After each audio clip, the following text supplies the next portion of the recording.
Good evening, ladies and gentlemen. This is Tom Hunt on our yet another webcast. I'm joined by Brian Polishuk, my partner. Brian, good evening. How you doing? Very, very good, Tom. Good, good. We're at Dallastown High School, a place you're familiar with. I believe you wrestled here several times in your life.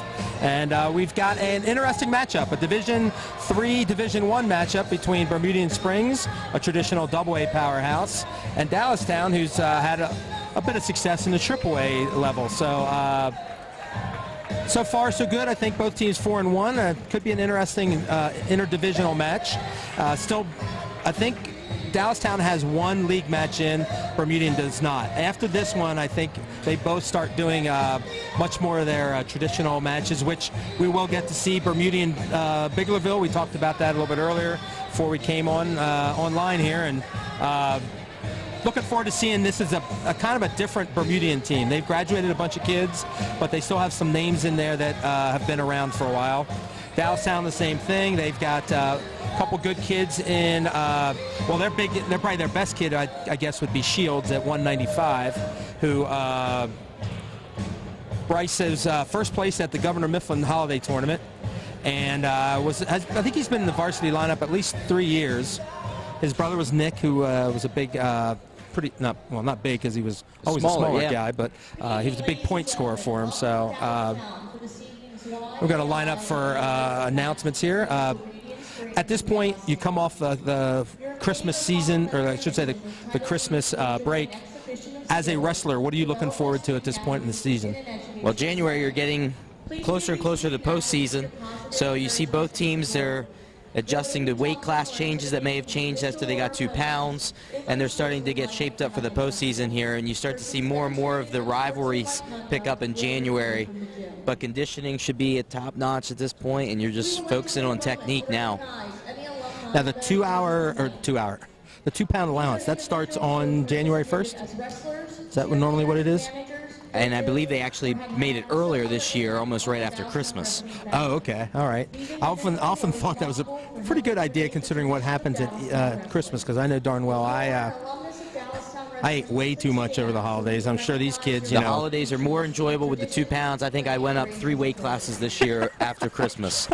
I know when I went up at least 2. Of course, I ate just about everything but Bubble and Squeak at my house because it just seemed like for a bachelor, you couldn't find any room in my refrigerator, so I feel like I could have fed several countries with the amount of food I had there.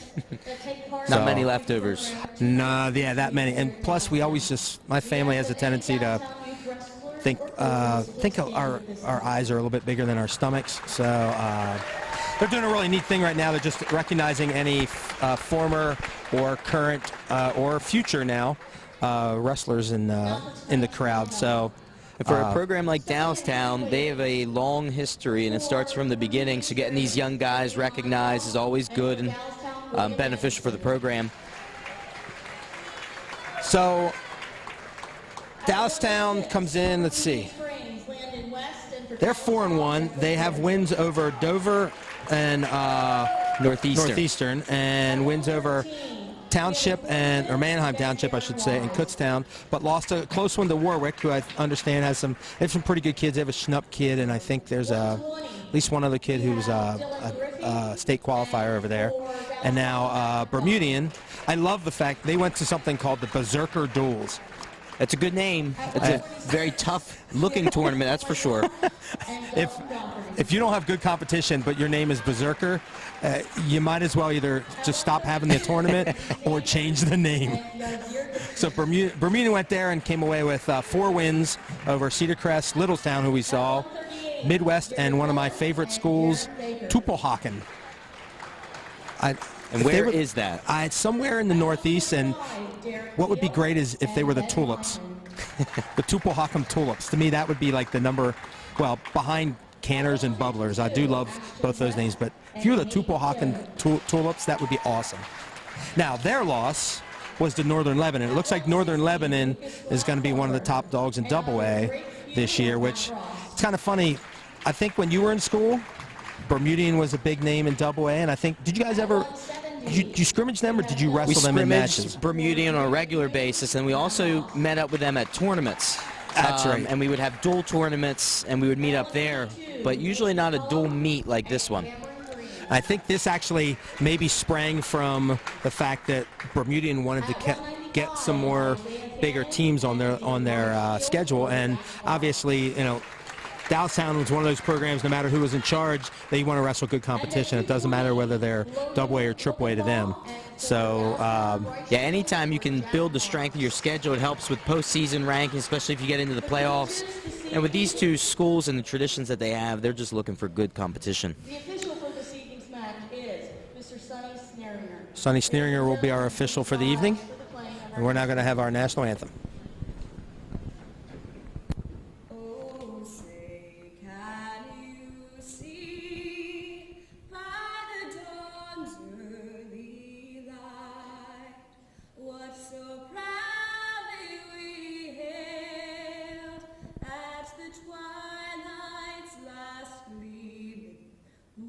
Stripes and bright stars through the perilous fight, o'er the ramparts we watched were so gallantly streaming, and the rocket's red glare, the bombs bursting in air, gave proof through the night that our flag was still there. Oh, say does that star-spangled banner wave o'er the land of the free and the home of the brave.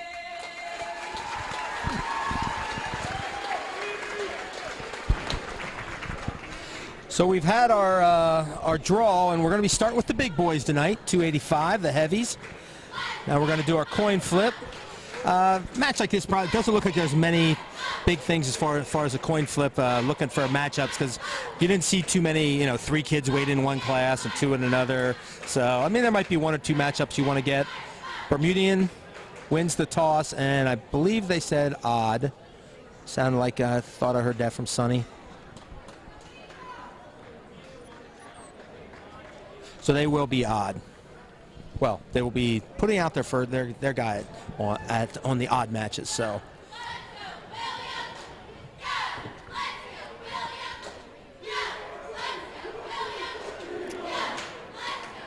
Dallastown proved that they definitely have some singing talent with that national anthem. yeah, that's for sure. That was a pretty good one, I think.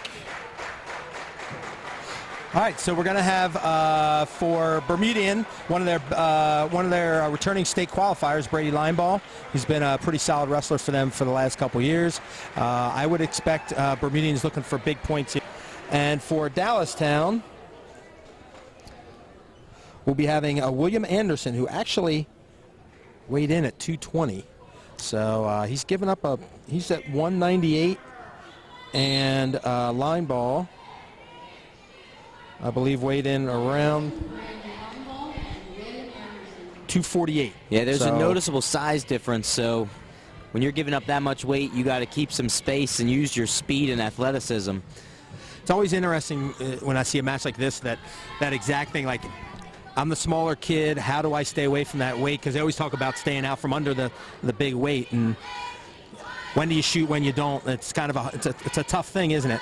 It's very difficult, and you also have to be very careful in how you lock up and make sure that you're not getting into ties where you're going to be sort of pushed around the mat. He definitely wants to wait for the best shot, even if that means waiting after the first period, but he's in trouble here. He tried to sprawl there, but Linebaugh was able to catch him, but they're able to go out of bounds, and you'll see there they saw it 2 feet out of, or Linebaugh saw it as 2 feet in. I like the college rule where you only have to have 1 in. What do you think about that? College gives them more flexibility, allows them to wrestle beyond. I support the college rule.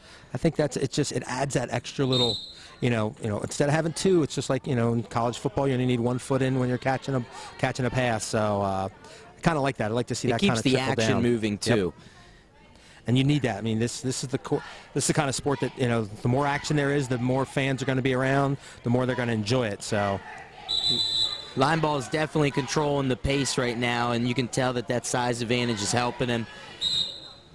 And you see a kid that's given up this much weight, are you always afraid that maybe that extra weight he's pushing around starts to tire him out as well? It definitely tires him out, and especially when this match goes to the mat and he's now carrying that extra weight, you'll see the energy go real quick. Linebaugh is looking for drags.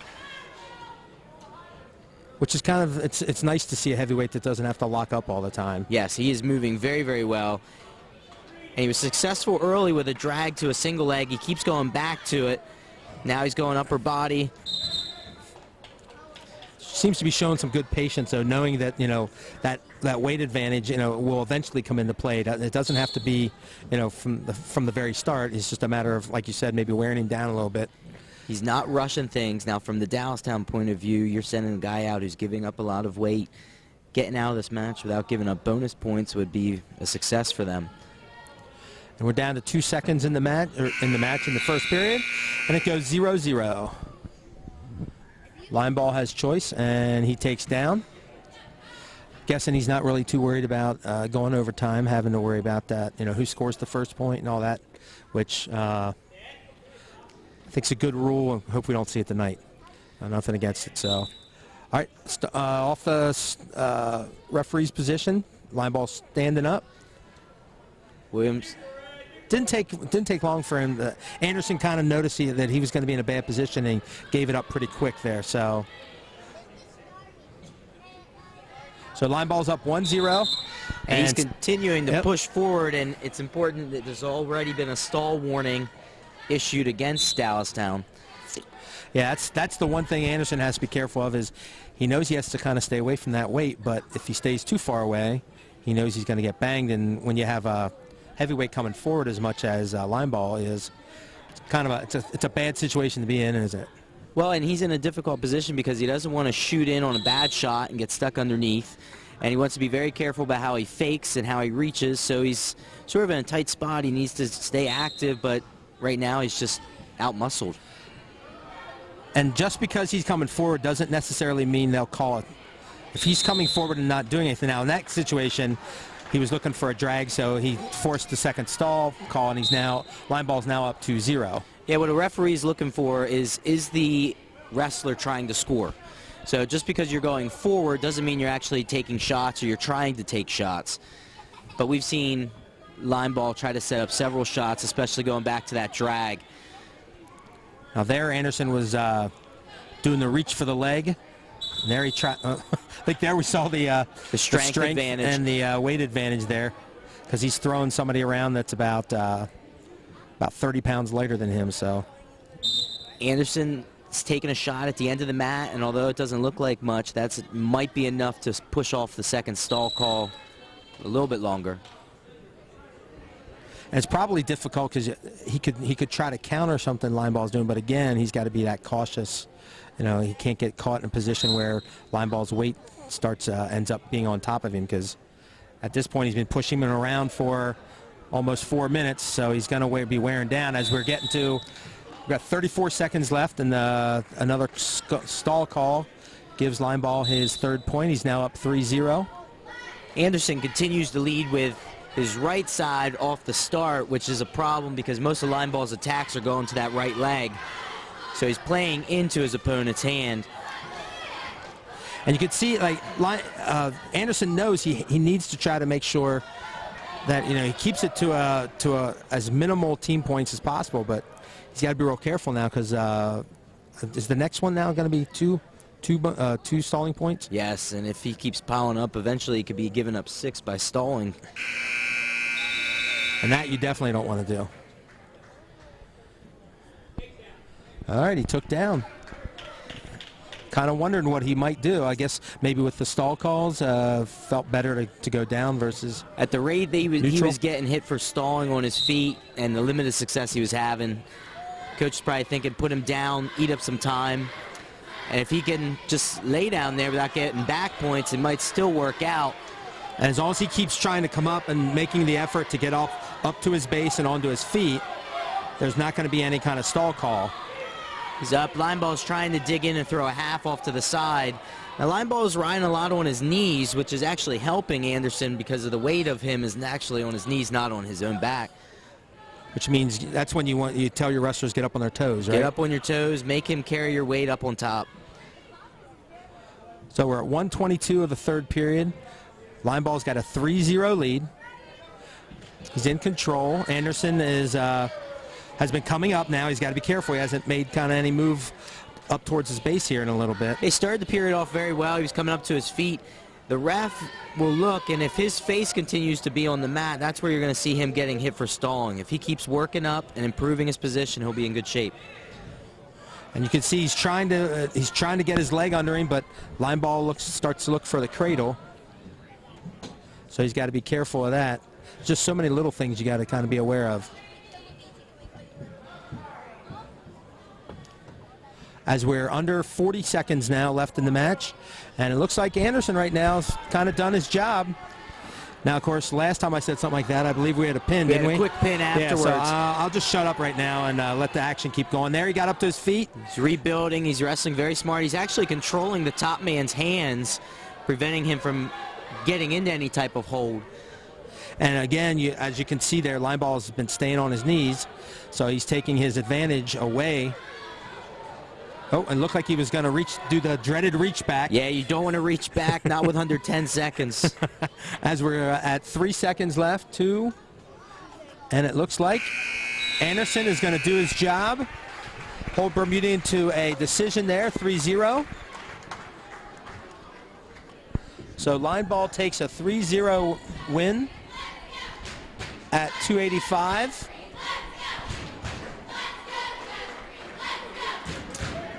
As the Eagles take a 3-0 lead. Now we're going to get... At 1:06, it looks like Dallastown's going to send out Jeffrey Grimm. And Bermudian should be sending out Landon West. Yeah, I saw he was in the lineup for most of their action here. Looked like two youngsters going at it. Grimm's got a record of 6-5 right now, and West is 9-5. And we do have Landon West versus Jeffrey Grimm. Jeffrey spelled the English way with a G. My nephew, Jeffrey. Shout out to you down in Baltimore, which I know darn well there's no way he's ever going to watch something like this. He's probably watching a little Amy Schumer or some, what's that other show that he likes? Can't remember it. If I don't think of it, I'll think of it. He's into psychology, so he likes that kind of crazy stuff. So, ooh, look out. So 122 left in the first. Looking to see who gets the first score here. It's kind of, I like the fact that they now pick the starting weight out. I just always have thought that since they've added it, it's kind of changed a little bit more of the... It changes the strategy if you're the coach. It changes the mentality. If you're the last guy, it used to always be the heavyweight would have the match on his shoulders. And just because you're the bigger guy doesn't mean you should have all the pressure. I love to see it when it's like like say the 126 or the 120 or the 120 pounder starts it off, because then you got the 6 pounders and the 13 pounders coming out with 30-30 on the scoreboard. And now they've got it. The young guys got to perform. West has been controlling the tie-up and the pace so far, but he hasn't been able to score or get close to a leg yet. Both guys are grappling real tight. Anytime you see two guys going ear to ear, it's almost too tight for anybody to score. Looks like they both have the same build, that long lankiness.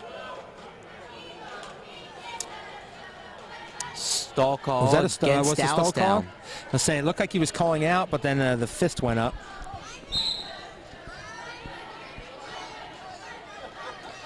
Nice shrug, takes him down for 2. And gets the 2 there, yep. Had to make sure he got the knee down there. That's smart wrestling by West.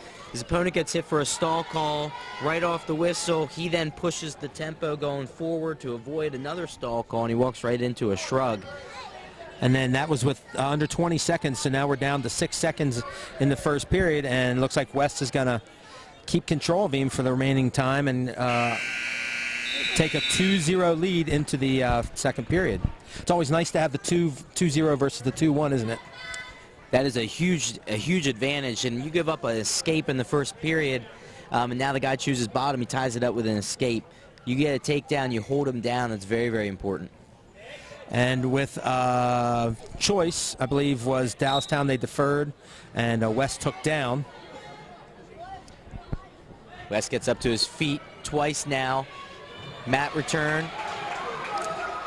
Now in this situation, Grimm's trying to press into his hip. Is that what he's doing? He's trying to press in. What he needs to do is he needs to start working up his opponent's back. West is trying to scoot his hips and get around him.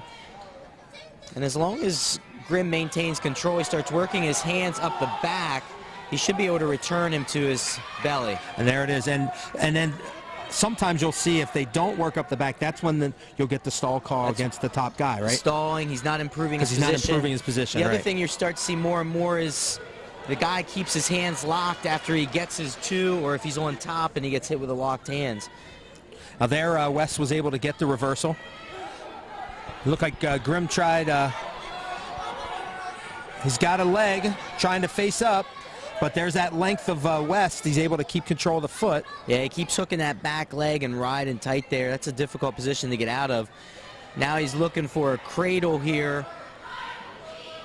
And if he can get his lock, that will be a very, very tight position and could probably score. And yep, there he's going to get back points. I'm not sure. Looks like the Grimm's arm, his right arm is up pretty high.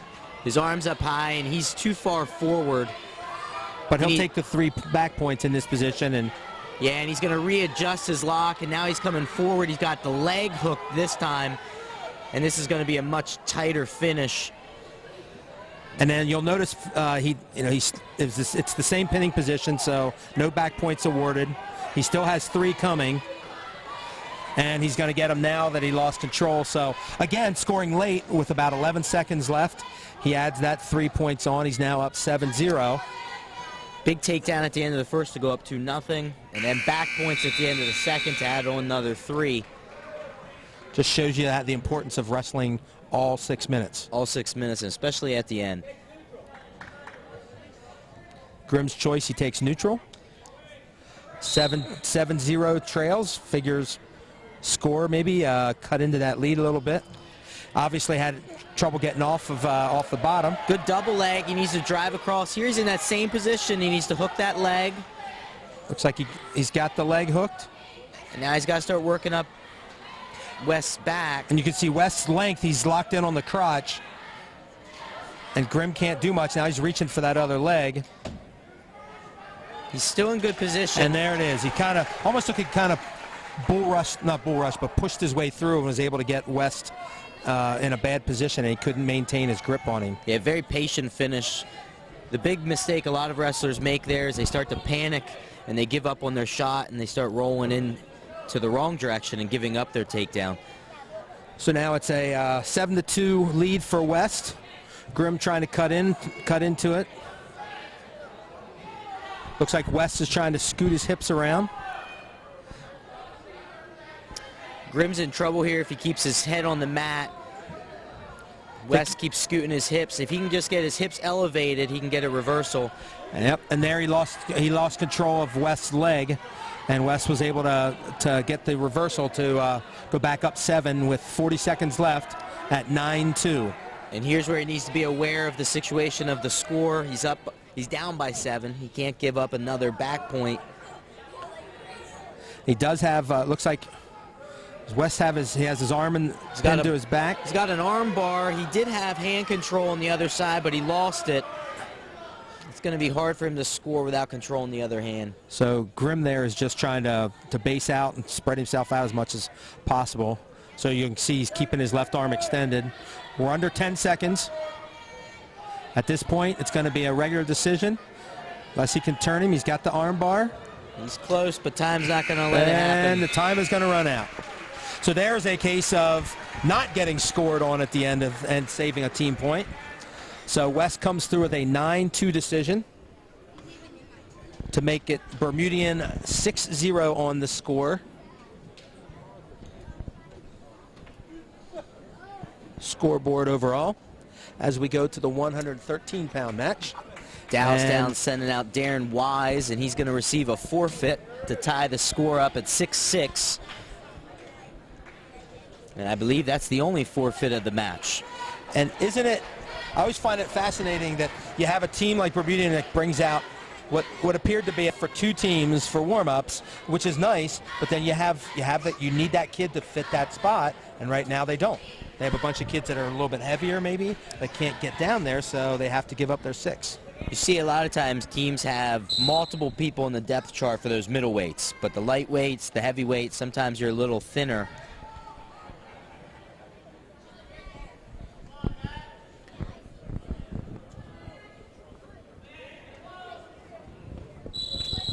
So it looks like we have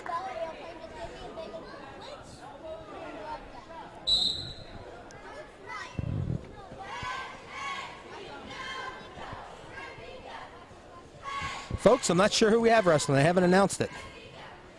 We're listening for names here. I believe we have Gerald McDonald for Dallastown. There we go, and Dylan Griffy for Bermudian. At least, I guess they were just making sure they had the right names, which I can appreciate that, because the last thing you want to do is put to say the wrong name and and have the kid not get embarrassed, but miss his chance to get his name announced. So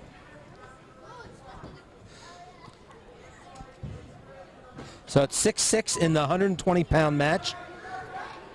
Griffy in. On a single leg. Nice shot, and he finishes quick at the side of the mat.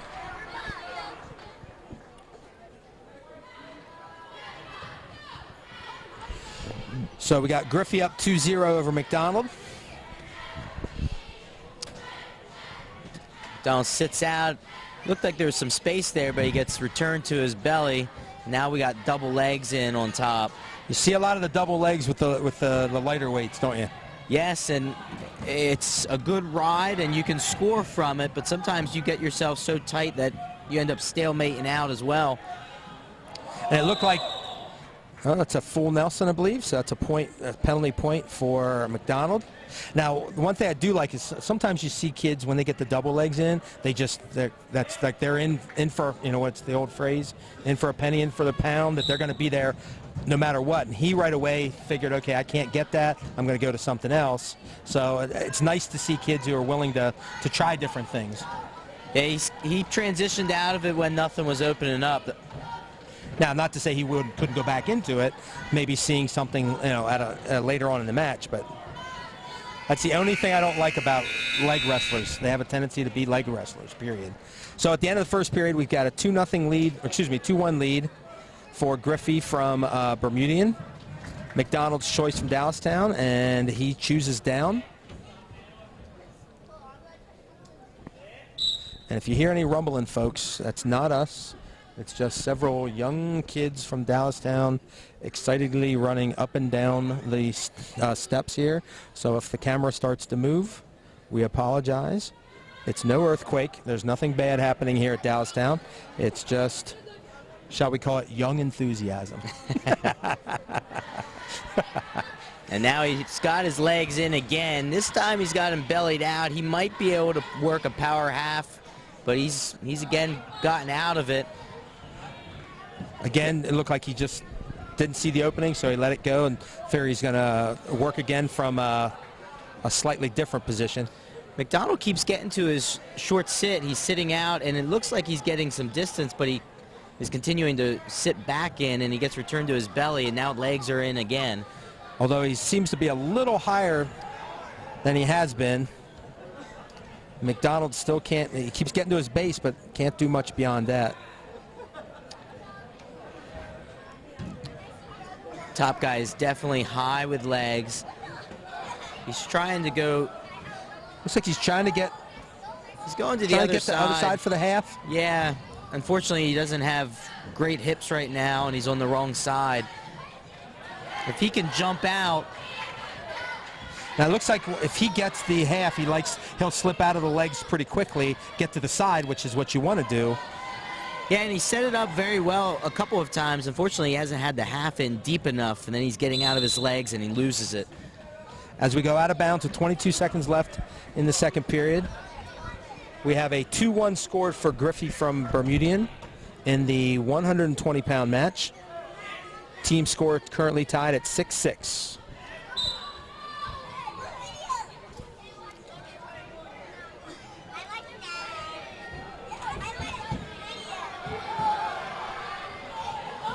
He has an opportunity here with 10 seconds. Looking to score late like Wes was able to do. McDonald's doing a nice job keeping moving, keeping himself in a decent position where he doesn't give up any points. As we finish the second period, and we have Griffy up 2-1, and his choice, he takes down. So now we'll get to see what McDonald can do in the top position, since he hasn't been there yet this match. He's down by a point, and we'll see if that full Nelson call comes back.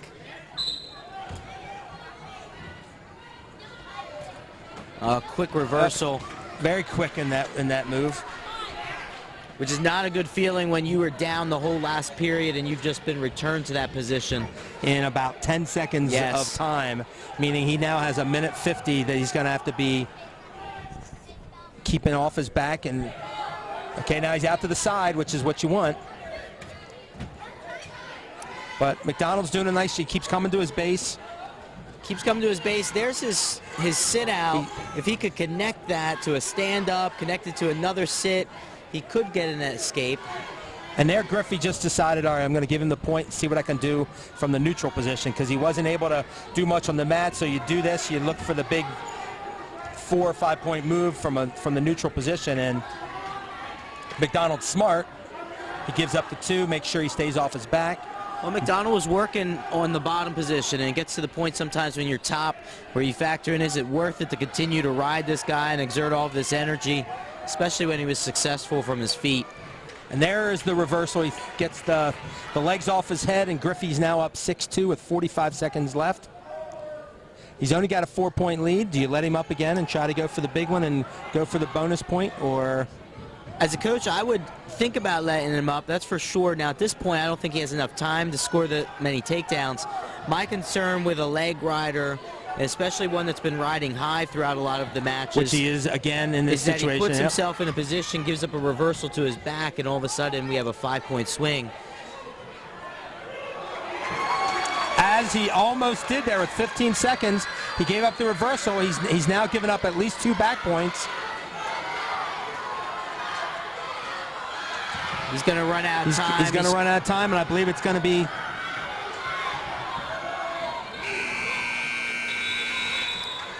the risk of running legs. Sometimes you get yourself in a lot of trouble. So we got, I believe it's going to be 6-6, because it should have been 2 reversal and 2 back. So now we're going to go overtime. So like you said, the risk of doing that, and just right after you said it this time, it ends up happening. So I don't feel so bad about the Littlestown call.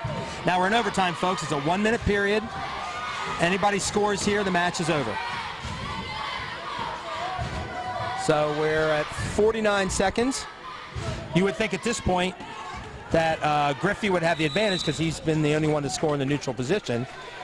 But you never know what that 4-point move does for McDonald's confidence. Mindset, McDonald's definitely confident now. You also sometimes wonder how much energy's been exerted on top, riding those legs and trying to hold him down for a long period of this match. McDonald has the sprawl there. Now he's sprawled out. He's got to control his hands. Otherwise, he's going to keep digging in. Now he's lost the sprawl, but he's able to get his leg back. Now it looks like that arm is the only thing that's keeping McDonald from getting the he's got to stay on his toes and keep circling. Now there was a great move by Griffy just to stay faced up. Now Griffy's back on the leg with 5 seconds left. He can't give up that arm.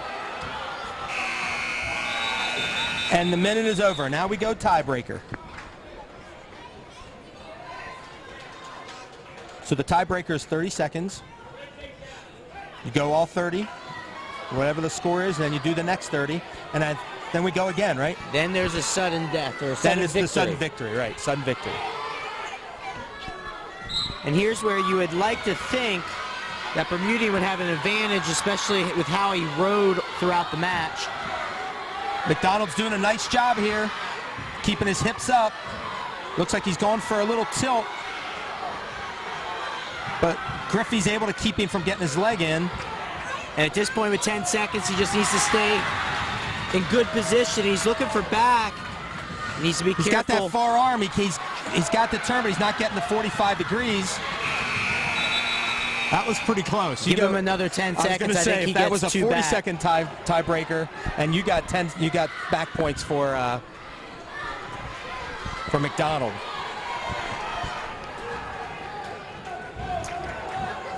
You're starting to see fatigue set in with both guys, but this is a long match now.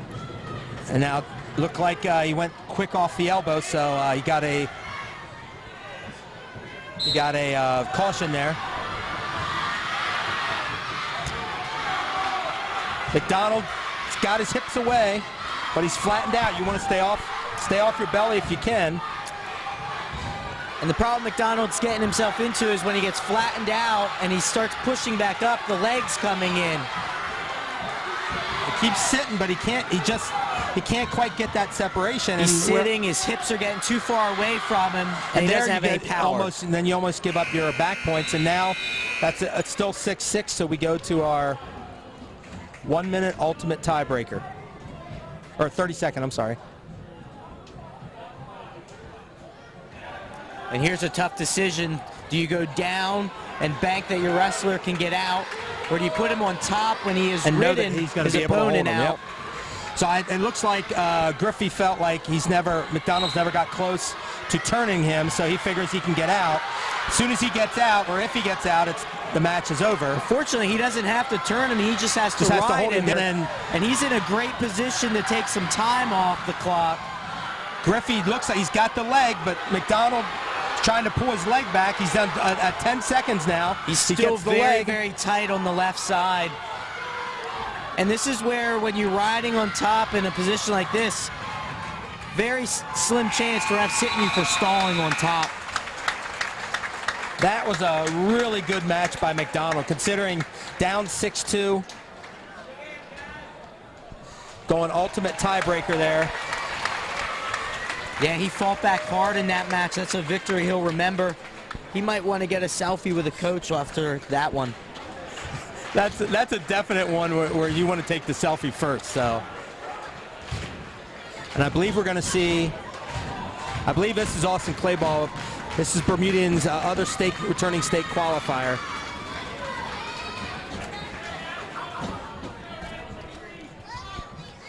Against, I believe this is Daugherty from Dallastown. So the score is now 9-6 Dallastown. And we're in the 126-pound match.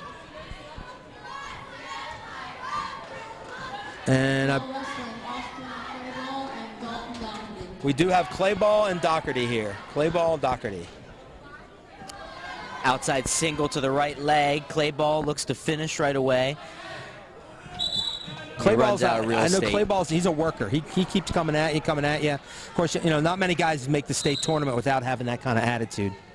So he'll keep coming at you. And I believe this is his third year maybe in the starting lineup.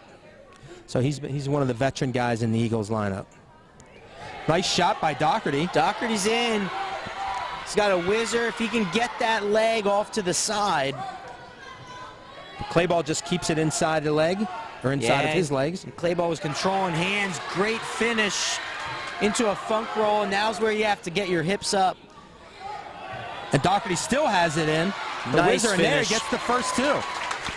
It's a nice start for Daugherty. It was a very good finish, and again, not panicking in that funk roll and just sticking to the basics. And you see that funk roll more and more, don't you now, as the defense to a lot of shots. Oh, look at this. Clayball gets the reversal, gets him in a cradle temporarily. He's going to pick up a couple back points. He's now up 4-2. I think he maybe slapped that cradle on quick. As quick as it was, it might have been the old you woke up the tiger situation. Yeah. Now he's got a leg in, and he's looking for some kind of turn here. Yeah, he's controlling his hips at this point.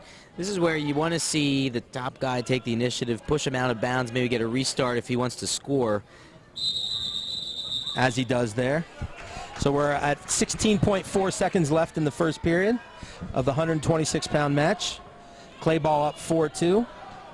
Daugherty still plenty of time to get the escape or the reversal to cut into this lead.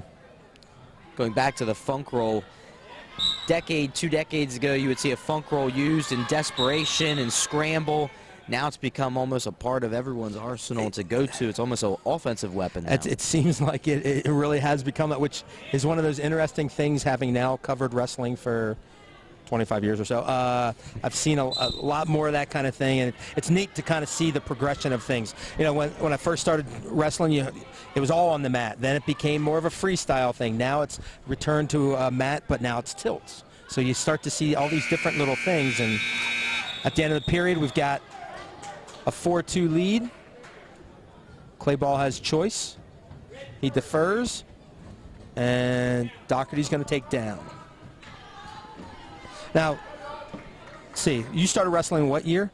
What grade were you? I started in kindergarten. Kindergarten. So early 90s. So by the time you finished, between your high school career and now, what have you seen any major things that happened more at the high school level than when you were there, things that you think are good for the sport? Well, I think it's definitely been a lot more of the tilt game. You see a lot of guys going these tilts.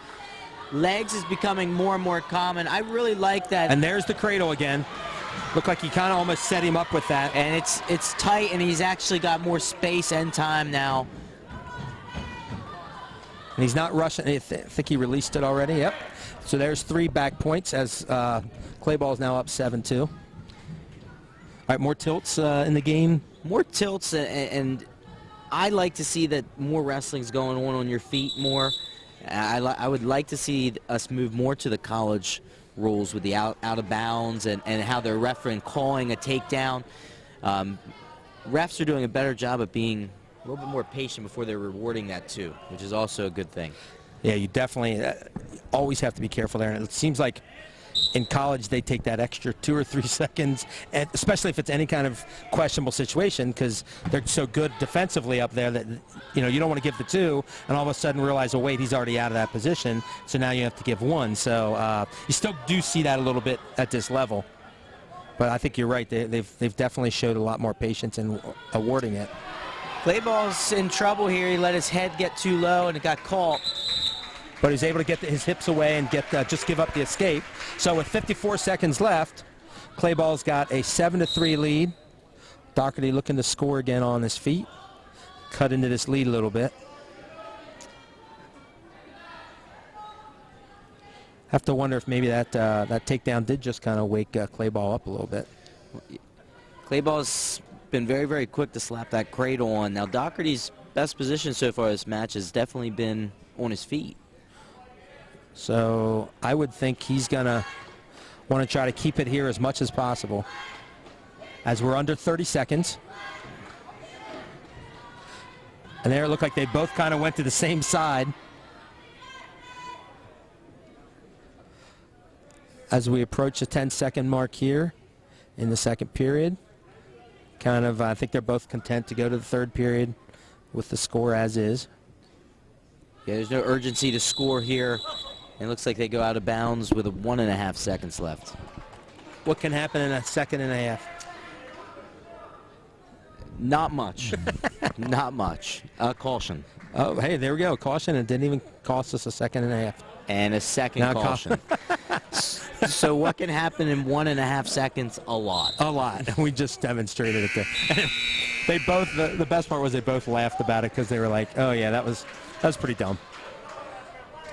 So Clayball is going to take down.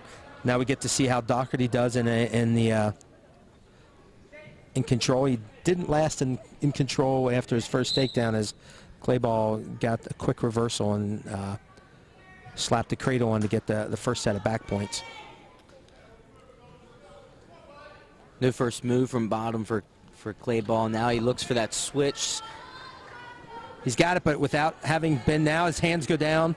Now there, folks, he had to wait till the hands went down, and then he was able to award the 2. Because in a standing position, it's not considered control, right? Correct, and he's got him locked now in what we call Merkle. And as soon as that hand hits, he can get his 2. Now you see he tries to roll through. Unfortunately, Daugherty wasn't extended far enough. And no back points there because it was just a roll through. He wasn't able to hold him in that position. But Clayball still in control with about 1:15 left of the third period. Up 9-3 in the 126-pound match. And now we start looking to see how can we get that extra couple points to make this a major. Daugherty's scooting around, needs to watch out that he doesn't get planted on his back. So he's trying. It looked like he was trying to switch to the double, and at this point, I think Clayball's locked in the crotch. He's looking for a stalemate. Just get the stalemate and go off the restart and maybe get the bonus points from there. Yeah, he was in bad position. His hips were down. Stalemate's probably the best thing that could have happened for him. If Dallastown faces their two state qualifiers and gives up just 2 regular decisions, that's huge victories for them, even if, whether they win the team match or not. That means that's 2 good efforts out of the Dallastown kids. And Dallastown has a long history of wrestling very, very smart in big matches and giving up as limited amount of points as they can. And as we speak, we have a cradle locked up and back points. So he's going to get a major. I don't think, again, the right shoulder's up pretty high. So he's just going to take the 3. So he's under 10 seconds now, a 12-3 lead. So he's got the major. And he's in trouble here. He needs to be careful he doesn't give up a quick 2 at the end. Oh, I think that was another 10 more seconds, and he might have been giving up possibly 2 and maybe back points there. So Clayball comes off the mat with a 12-3 victory, giving the Eagles a 10-9 lead heading into the 132-pound match.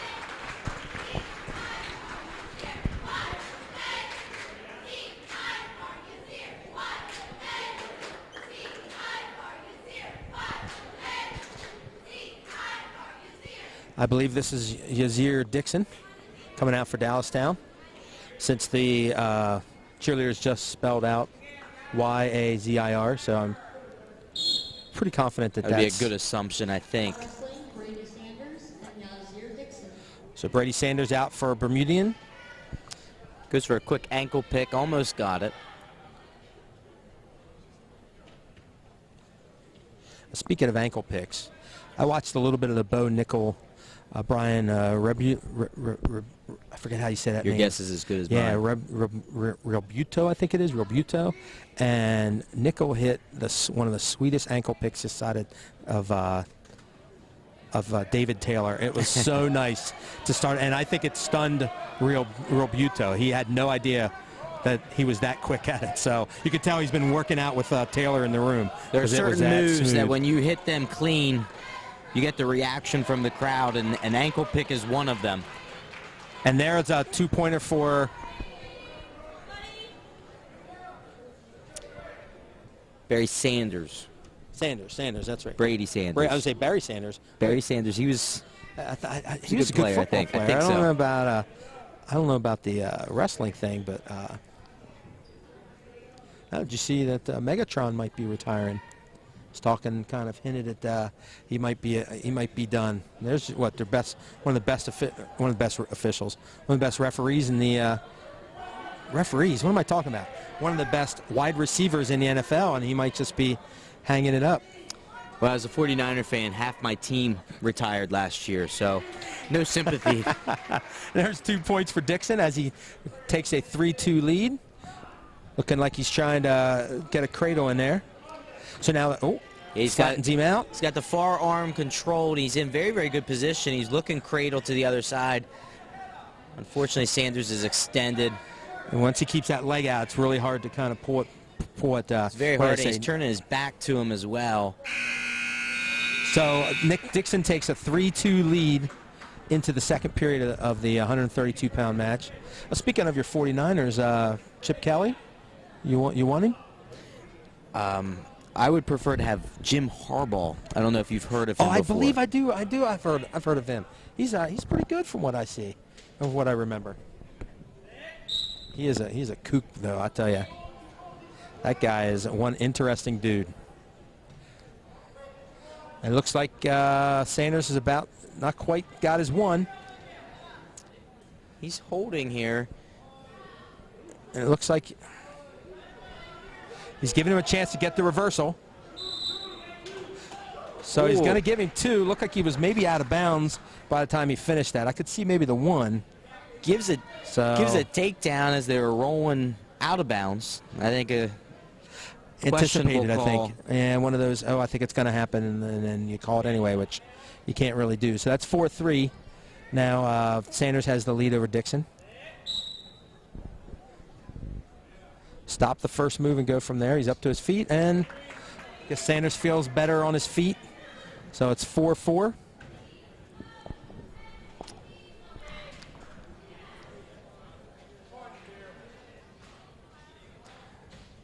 Now Sanders is keeping his hands pretty far back, which is exposing his legs. Dixon's in a front headlock here. Looks like he's got a kind of a pretty decent reach, but Sanders has a little bit more length on him. Yeah, he's got to extend his opponent out. There he hits a little, would that be a duck under, kind of like a version of a duck under? To get his 2, and potentially dangerous there as soon as he brings his feet off the ground and he's on top of the Dallastown wrestler. He's going to call that potentially dangerous. So the score is now 6-4 for Sanders. We're under a minute here in the second period of at the 132-pound match.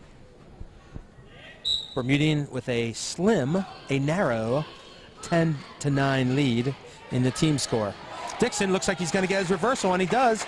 About 45 seconds left in the period to tie it up at 6-6. Very, very nice switch. Now he's too far out front, and he immediately puts himself in danger of giving an escape back up. And you can hear his bench telling him to circle, because they need to get him behind to maintain control. But now he's out front. Now it's a matter of same position that happened earlier. Same position earlier, and again, he's not extending him. You don't want the bottom guy to be on his hands. And he almost got hit in the same move, and now he's in trouble. Now he's onto his back, so he's going to get back points here. And there it is.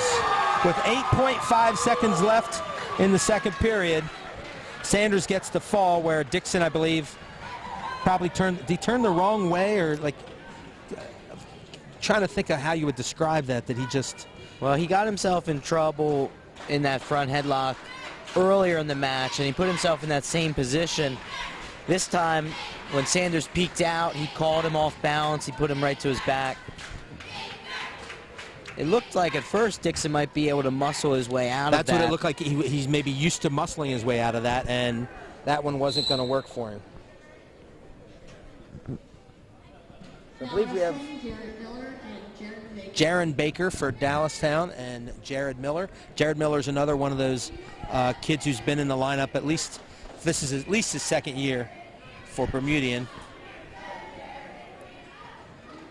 Baker looks like another youngster there. Miller's trying to turn the corner and get his 2. Wasn't able to hook the leg. Baker still has that, and he's holding on to dear life on that leg. And now he's bellied out. Now he's in trouble. And there goes the 2 points for Miller. You see, as soon as someone goes to their belly, it's very, very difficult to keep that guy out front. Even when you have that leg. Even when you have the leg. That looks like Miller's going... Miller had a bar there, wasn't able to get his arm controlled. Baker's in good position here. He's got control of his hand. He's getting out front. And Miller's just stopping him by keeping a hold of that ankle. And now he's hooked the inside leg, which is giving him an opportunity to control him. Now here's where you got to be careful. Here's where you get some real interesting positions with half Nelsons, because you can really twist a guy. And here he's got a deep half, but looked like Baker's hips were just good enough to keep him from going all the way over. So it's still only 2-0. 25 seconds left in the first period. That, and I think Baker's shoulder has a lot more give than mine does at my age. Shoulders give? Mine don't at all, so geez. So Miller, with 10 seconds left, still has a 2-0. Looks like he's got a cradle locked. Question is he going to have time to turn him? And is Got he in a 3. good enough position? He may have gotten a 2 count. Looks like he's probably going to get a 2 count. Yep, just enough time. Looked like he got him over with about 3 seconds left. So Miller's now up 4-0 in the 138-pound match. And Baker takes neutral.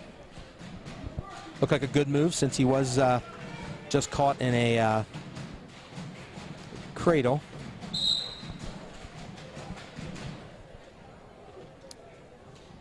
Baker went for a shrug there. It almost looked like he lost his balance. He's still in good position if he can keep scooting his hips, but now he's in trouble. And there, he, as you said just a couple minutes ago, he bellied out, and there's the 2. So Miller has a 6-0 lead at 138-pound weight class. Sorry about that.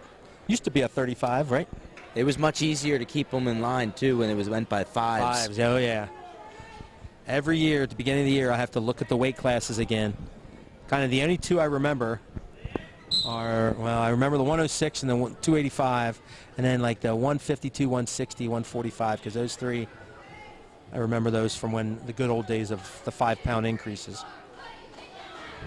So we're at 120 left in the period. Miller's got a bar on the left side. Now he's going half on the other side. But again, Baker's keeping his base. He's in good position here. He's looking to take that arm over his head. But Miller is... See, this is looking for a cradle. I was going to say, it looks like this is the pace. Oh, and he ended up... Looked like he kind of got that... Surprise, like he didn't think he was going to get it, and all of a sudden it just kind of fell into him. Now he's able to pull him back into the mat a little bit more, as opposed to on the... and there's the fall.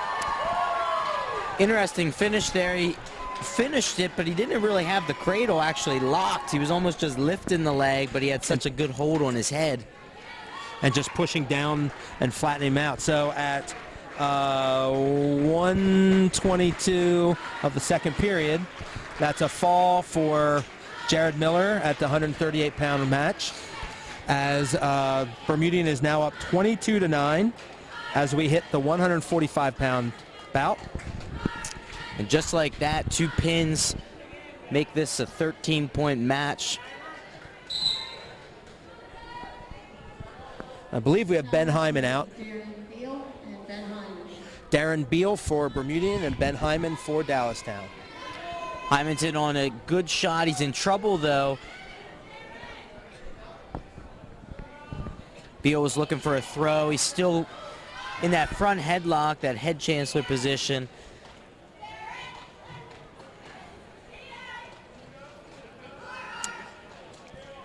Looks like Hyman's got a little bit of a height advantage. He's got a reach advantage, but I think he's giving up a little bit in the strength category. And there you could see Beal. He's got a 2-on-1. He's got the 2-on-1, which I remember probably about 5 or 6 years ago that every kid in the Bermudian lineup could do a 2-on-1, and they could hit it from all kinds of positions. It's easy points. It's quick points. And it's one of those moves that's very, very easy to teach anybody. Right. And there's a 2-pointer, so he's now up 4-0. And the thing is, you release it, you get your 2, and if you got it once, you feel like you can kind of get it multiple times. So then you grab it again, and now we got Hyman trying to get his hips away. He's faced up with Beal. And he wants to make sure he gets his escape here before he worries about getting his 2. And still hasn't gotten, and there it is. There's the, so Sonny was holding on to make sure he got the separation. As it's now 4-1. Beal up in the 145-pound match. Hyman's digging in. He seems to like that underhook position. Some of that is his reach and height. But with a shorter guy like that, it's kind of hard to really do much with that, isn't it? It's definitely hard to move him. You see he's trying to move him and get him into a good position. He's just not able to push him. And it looks like Beal's okay in that position because he feels like being in that close, he can get a leg, which he did in this case to get his takedown. And again, with 6 seconds left. He gets his takedown, and if you look, the left arm is trapped again. Every time he gets a takedown, he's trapping the arm on the way down, which is giving him that tilt opportunity. Hyman's choice, he's going to take down. So after the first period of the 145-pound match, we have Bermudian up 6-1.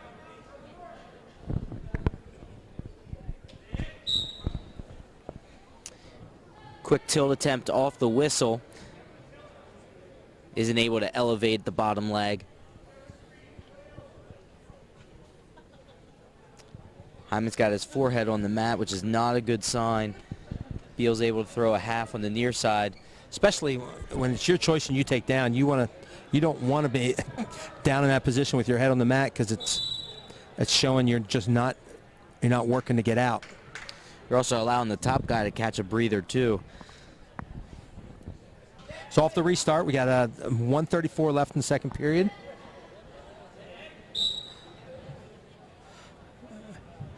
Beal in control.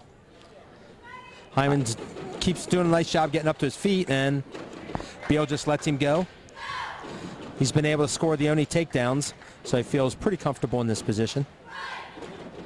He's trying to recenter. He's faking, trying to get Hyman to come forward. And now we're back into this underhook position. Hyman seems to like this position. He hasn't been able to use it.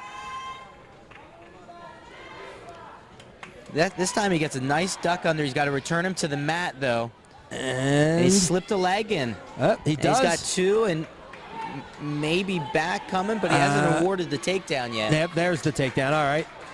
Looked like he was able to bridge out of that and keep himself from exposing his back and giving up back points, but that makes it 6-4.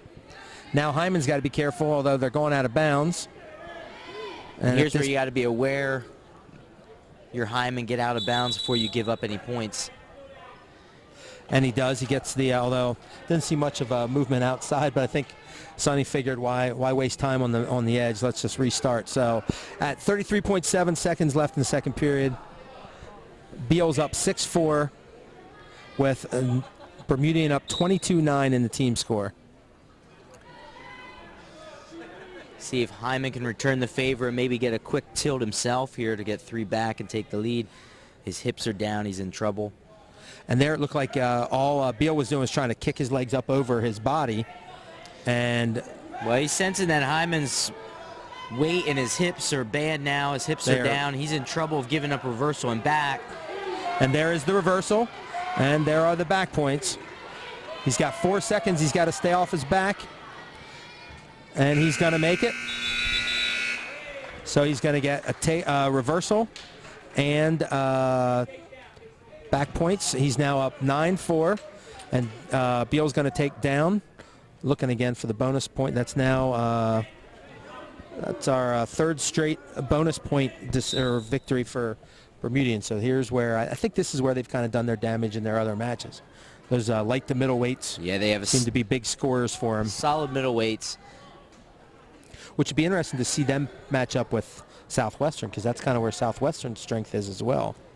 So we won't get to see them for a while until we get to see them with the Rockets. But tomorrow night, folks, we'll be at the Ox to see a Division I pairing between Redline and New Oxford. Redline's got a good team coming back from last year, and New Oxford's got a few very, very good wrestlers and an overall good team. They were just in a good battle with Southwest a couple weeks ago. When you lose that close to Southwestern, and it seemed, I looked at that box again today, just looked like it fell right for Southwestern as far as where their big guns were, because they were at the end where it was the classic, you got to build up the big lead and hope that you get enough lead, and New Oxford just didn't quite have enough. A lot of times it's a toss-up match, and it's also who wins the coin toss at the beginning.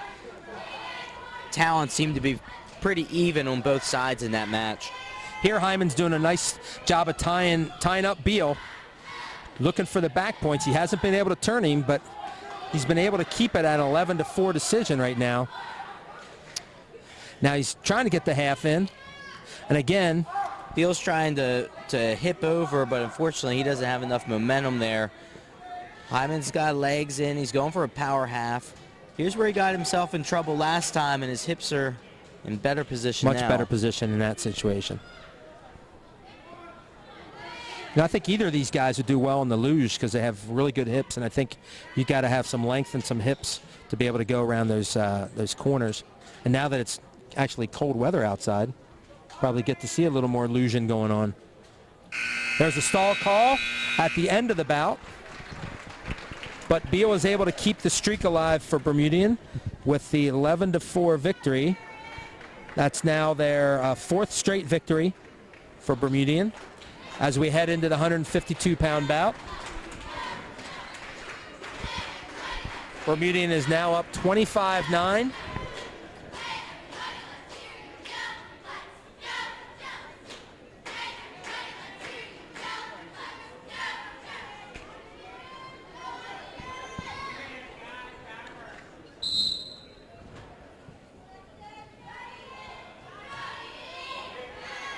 Now wrestling Ashton West and Hayden Jones.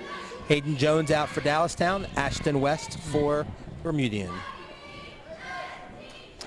I'm assuming Wests probably are brothers. I would assume Ashton so. and Landon, it seems like names that would be the same, right? Nice little duck there by West. Finishes with a takedown. West up 2-0. Minute and 25 seconds into the 152-pound match. We're coming up on the weight classes where Bermudian last year were stacked with Britt Shelton and Mr. Dahl, Colton Dahl. Those two kids were tough four-year starters for them, state qualifiers. It's always tough for a school when they have guys that have wrestled for 4 years and then you have to replace them. You have young guys coming in. Guys who've never gotten the chance to be at the varsity level because those other kids were that good. Unless you have those younger kids that wrestle at the lower weights and they grow into those weight classes, which tends to happen maybe a little bit more in the lower weights, but maybe not as much in the upper weights. Very, very good double shot by West. And right to his back, but not strong enough to hold him. So he gets the takedown. He's now up 4-1 with 42 seconds left in the first period. The leg. Slips the leg in. He's got the bottom guy bellied out now, working for a power half. There he's got, can't quite get it as deep as he wants it with under 30 seconds left. Now there's the danger. When you start coming up to your base, that's when they start looking for the half, right? Well, what happens is the bottom guy has the tendency of pushing up with his arms. And when you push up with your arms, you're creating those windows for the half Nelson to come in on either side. And that's where you put yourself in danger. So if you could figure out a way to push all the way up, like using your tongue or your chin, right? And then you'd be able to keep those arms in. You wouldn't give those openings. So yeah, the key's trying to get the leg out before you start pushing up. So actually using your own legs to get your opponent's leg out. So we have a little blood time. I believe it is Dallastown. At the end of the first period, the 152-pound match, we have Ashton West with a 4-1 lead. We've got down to, I believe, 5 more matches. So tomorrow in the Ox, it'll be a nice bandwagon of a gym. We go from this big guy here. Dallastown's always been a wide open one. I like the New Oxford feel, like being up on the upper level where we normally are. It's always fun to kind of look down. And I like the old gyms where they pack them in nice and tight. A lot of sweat. Oh yeah, you start to, when you come out of there feeling you've wrestled 6 minutes, you know it's been a pretty good match in a pretty small place. Which the Bermudian Biglerville, I've covered those matches before. They've been fun, so I'm really looking forward to that. And to be able to do the webcast is going to be interesting. Are we still planning on broadcasting that one in singlets ourselves? It depends upon if they'll let us in the room, in the door with it, because I know when you get to a match like that, they get a little bit crazed.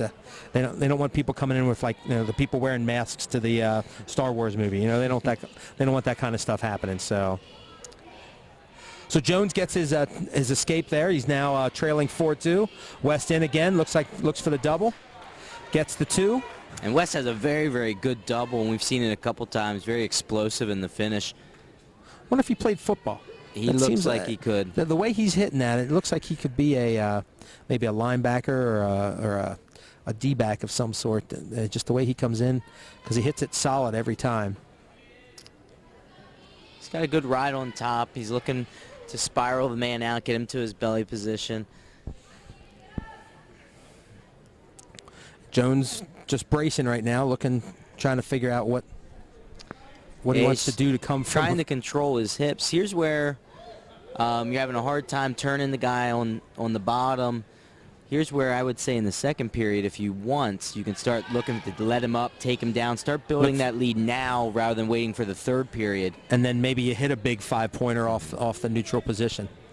So we're we're at 35 seconds of the second period, a 6-2 lead for West. Looking for Bermudian's 5th win in a row.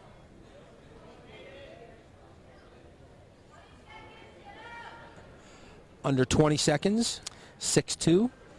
Not a lot of action Not here from much top going or on. bottom. Bottom guy's got his forehead on the mat, which is always going to make him look like the one stalling. And he gets up to his base and up to his feet, but then he just can't do much from there. So the restart, we got 5.5 seconds left in the second period. And here's where 30 seconds ago you start letting him up, you start building takedowns here. You put yourself in a better position to get that major in the third. Right now he's sitting with a 4-point lead. And even though you're up 25-9, team-wise, you want your kids to develop that attitude, don't you? You want them to say, okay, what can I do to maximize my team? You want them to start getting into the habit of scoring as many points as they can.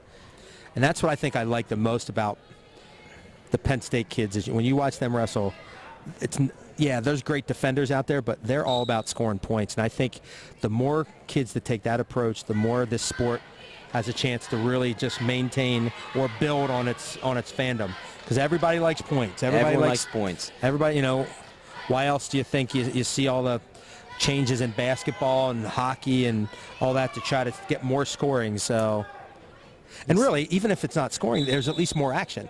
Yes. Because if you get a good offensive wrestler against a good defensive wrestler, you're going to see good shots being defended and maybe not always scoring, but you're going to see that action. West goes back down. We have 1:36 left in the third, 6-2 lead. Seems to be content with just a regular decision. But a reversal and back points, and he's got what he wants. He gets the escape. Now here's where if you're Jones, you know you've been hit with a double leg a couple times here. You want to lower your level. You want to keep your hands out in front. And try to block him, so if he comes in, you can block and catch him. Yes. You see West goes down. He lowers his level, gets to his knee, almost baits Jones into a tying up with him. Jones is definitely lowered, but because West had gone to the next lower level, he ends up getting in on the legs and he gets the takedown with Jones, 1 minute left. Jones walks into that there. A lot of times wrestlers, they get impatient when their opponent goes down to their knee and they walk themselves right into a takedown. So he lets him up with 59.6 left, a 9-3 lead. Looks like West might be going for that major. Probably could have it in his pocket right now if he had done a little bit of this second period. You think it's a little conservative to, you don't want to go to it in a second period, but it's okay to do it in a third? You think it's kind of that, like... Yeah, sometimes coach wants to get them guys some work on top and make him try to work for a turn. There's the 2 for West. He's now got the 8-point lead. And here's where, as a coach, I might even think about letting him up again. He's got an 8-point lead, but you don't want to give up an escape at the end and actually lose this. And the way he's been able to pile these takedowns on here so quickly. But it looks like he's going to try to hold him down with 15 seconds left in the third period. He's got a good ride on the back leg. He's actually hooked his own legs. Very, very difficult to get out. Now, Jones was able to slip his legs out, but because he had wrist control, looks like he's going to be able to ride him out and get that 11-3 major decision. So that's the 5th win in a row for Bermudian, as they've now extended their lead to 29-9, heading into the 160-pound bout.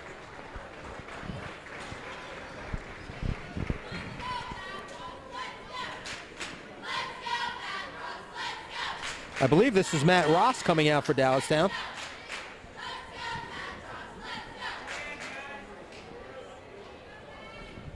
So that's Matt Ross for Dallastown. I believe this should be Noah Fleshman for Bermudian. Now wrestling Lucas Gladfelter and Matt Ross. I stand corrected. Lucas Gladfelter. So maybe Fleshman's going up. Went for a freestyle arm spin there. You don't see that a lot during the regular season. I don't see a Gladfelter on the weigh-in. Oh, there it is, Lucas Gladfelter. I'm sorry. I'll say initially I couldn't see him on the weigh-in sheet, so I was getting a little worried.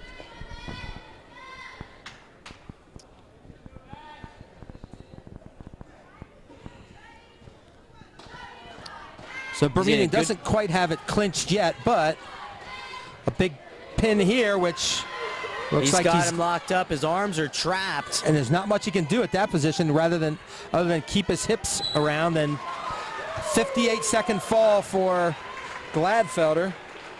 That was a very unorthodox takedown, but when they landed, that was tight. He had both arms so tight that there was nothing Ross could do about that one. That's one of those where you look around and see how close you are to the side of the mat. Can I inch my way out? I think this is Noah Fleshman, I believe.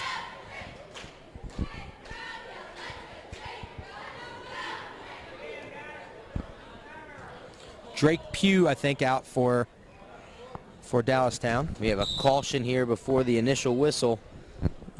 Sometimes... Noah Fleshman and Drake Beal. And I believe Fleshman was a surprise state qualifier last year for them. I think he had double-digit losses, got into the regional, and was able to slip himself into the top 6, which got him a spot in the state tournament. And of course, you know how that is. You get to the state tournament, confidence builds, and all of a sudden you come back and you work harder because you see what you can do. You're motivated. You get a taste of the environment there at the Giant Center, and you just want to get better and better. As long as you're not tasting Dippin' Dots. You don't want to be tasting Dippin' Dots. Always the sign of, for anyone who's not been there, the sign that a wrestler's season is over is Dippin' Dots.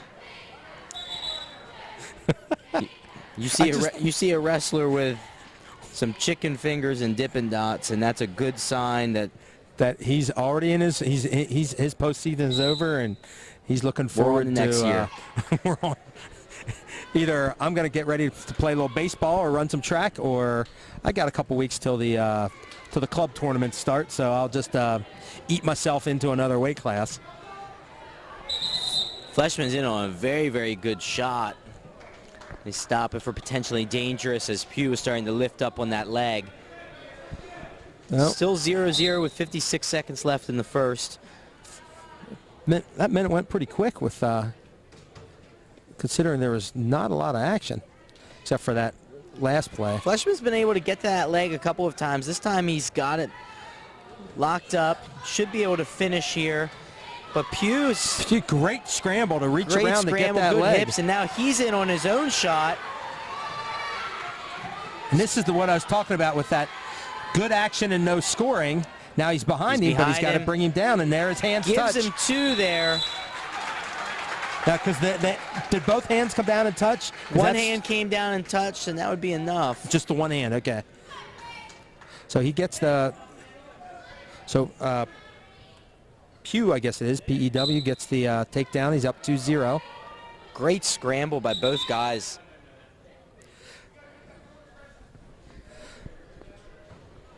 That's the kind of action I think anybody can enjoy, whether you really know the sport or not. You two good athletes, you see counters like that, and now Fleshman's got a leg. He's got a leg. Pugh's in trouble here. He needs to readjust.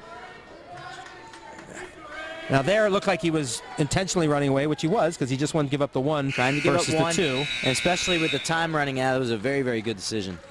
And even though you don't want to give up the 1, you definitely don't want to give up the 2. So Pugh's got a 2-1 lead. and has choice in the second period after Fleshman defers, and he's going to take down.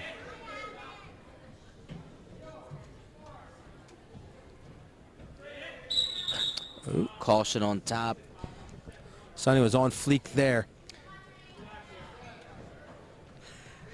That's his second caution. Fleshman actually picked up a caution before this match That's even right. began. He's got to be careful, doesn't he? He started to lean a little bit there. Started to lean again. The leg started leaning forward.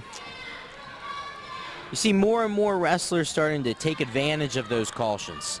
I remember when I was in school, you stayed away from the caution as much as possible. You start to see now people are taking a chance, almost baiting and seeing if they can get away with it. Yep.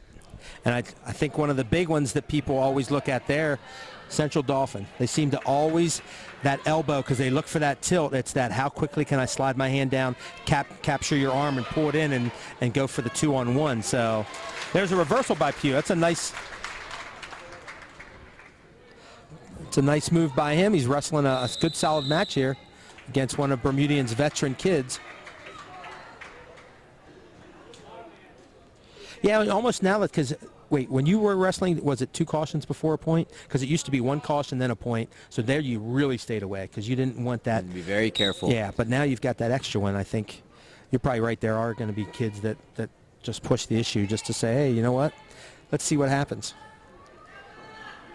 Pugh drops down to a leg. He gets it right back up, which takes him out of the danger of getting hit for a stall call. Now he's got to work up. Smart wrestling by Pugh so far. He's been able to counter and stay ahead here 4-1.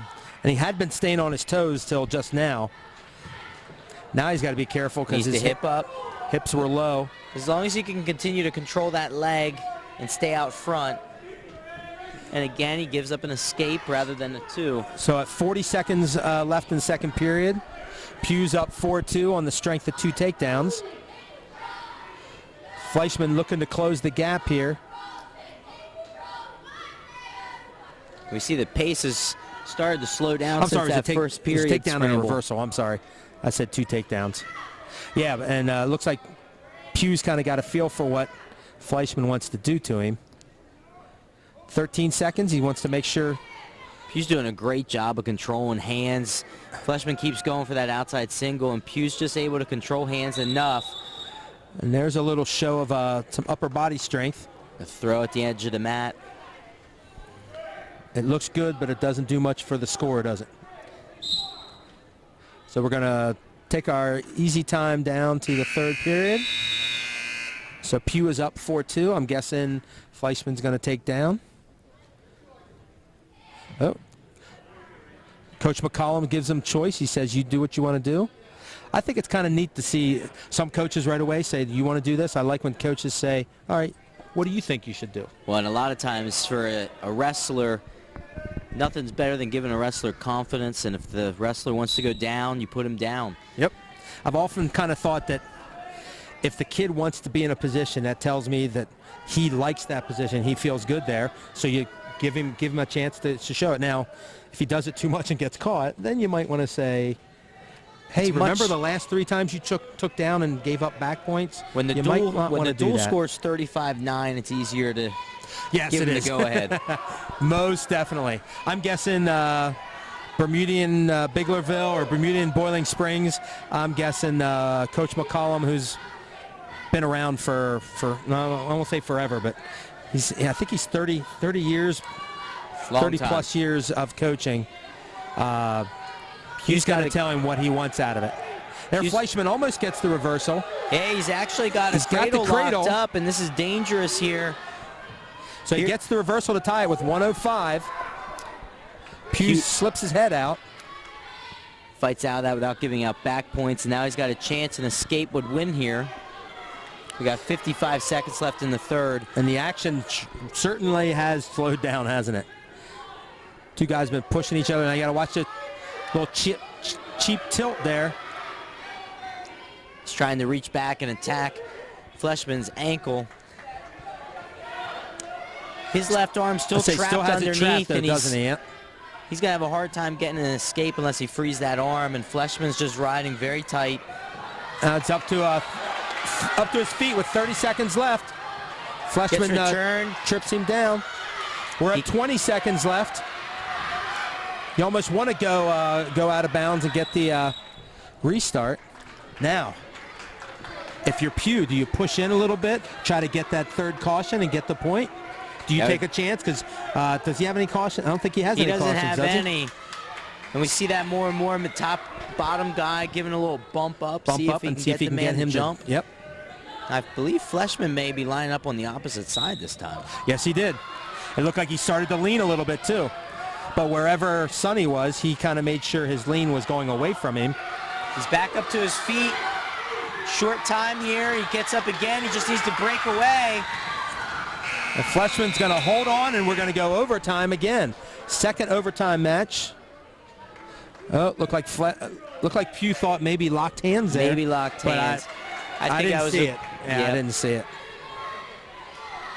This match definitely started off on a very, very good note, and it ended on a good note.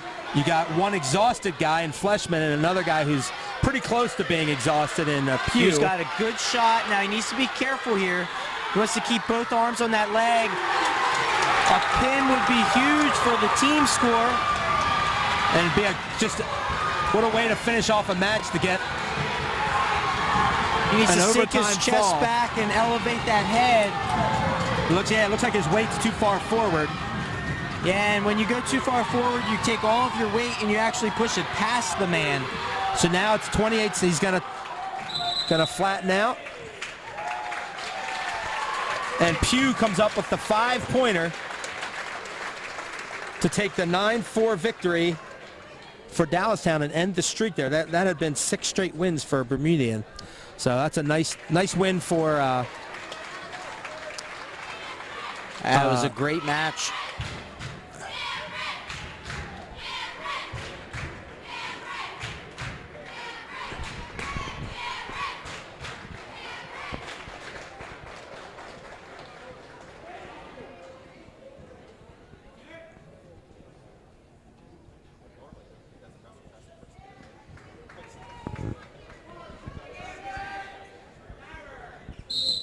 So we have Cameron Green out for Dallastown. Now wrestling, Nate McCollum and Cameron Green. And Nate McCollum for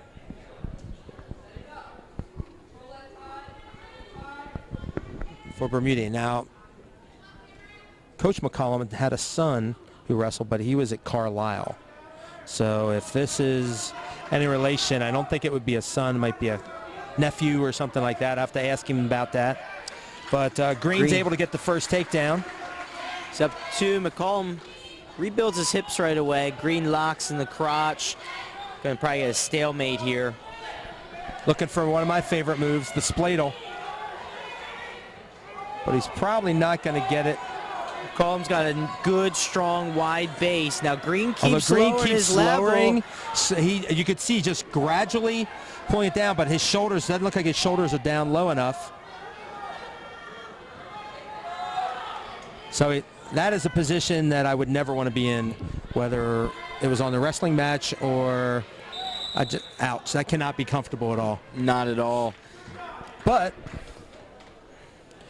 nothing other than the 2 points for Green. So with 53 seconds left in the 182-pound match, the first period, Green is up 2-0. We have two more bouts after this. Green's going to that Olympic. He's got his arm on the back. He's pushing it through. See a lot of guys, they'll get that arm on the back. They'll push it the whole way across. And you can start putting some pressure on the shoulder and look for other options.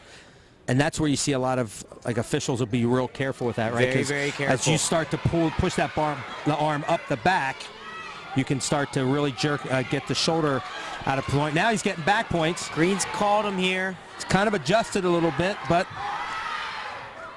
I believe he's holding a 3 to make it 5-0. 10 seconds left.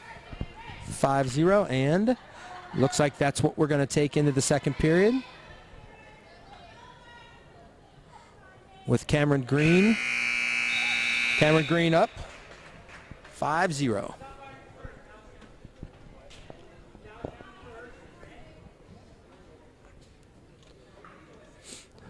Now we see a little bit more of a discussion here in this match about where we're going.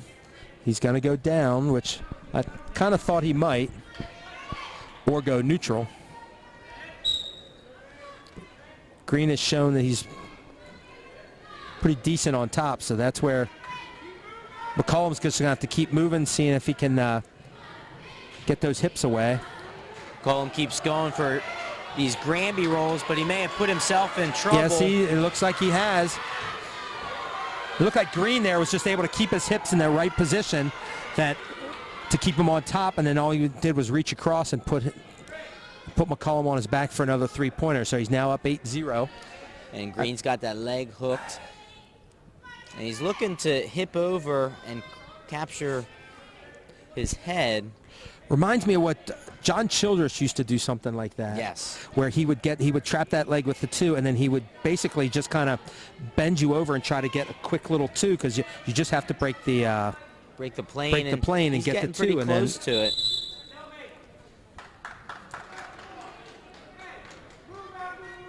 I think that's one of the things I see more now in wrestling than I used to, is guys who score off of not necessarily particular moves, like, oh, well, he used a half for this and a 2-and-1. You see kids who just kind of tie up the other guy, are able to get a position where they can get the back exposed, they get extra points, and kind of quick work that. scoring on top.